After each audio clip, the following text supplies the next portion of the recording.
Love with God channel daily gospel லூக்கா நற்செய்தியிலிருந்து வாசகம். அதிகாரம் 13. இறைவார்த்தைகள் 22 முதல் 30 வரை.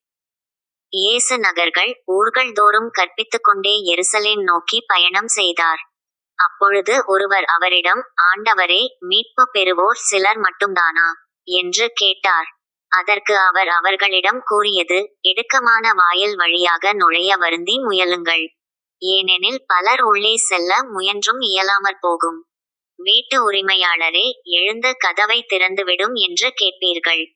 அவரோ, நீங்கள் எங்கிருந்து வந்தவர்கள் என எனக்கு தெரியாது என பதில் கூறுவார். அப்பொழுது நீங்கள், நாங்கள் உம்மோடு உணவு உண்டோம், குடித்தோம். நீர் எங்கள் வீதிகளில் கற்பித்தீரே என்று சொல்வீர்கள். ஆனாலும் அவர், நீங்கள் எவ்விடத்தாரோ எனக்கு தெரியாது. தீங்கு செய்வோரே, அனைவரும் என்னை விட்டு அகன்று போங்கள் என உங்களிடம் சொல்வார். ஆபிரகாமும் ஈசாக்கும் யாக்கோபும் இறைவாகினர் யாவரும் இறையாட்சிக்கு உட்பட்டிருப்பதையும் நீங்கள் புறம்பே தள்ளப்பட்டிருப்பதையும் பார்க்கும் போது அழுது அங்கலாய்ப்பீர்கள். இறையாட்சியின் போது கிழக்கிலும் மேற்கிலும் வடக்கிலும் தெற்கிலுமிருந்து மக்கள் வந்து பந்தியில் அமர்வார்கள். ஆம், கடைசியானோர் முதன்மையாவர், முதன்மையானோர் கடைசியாவர். இது ஆண்டவர் வழங்கும் அருள்வாக்கு. இறைவா, உமக்கு நன்றி.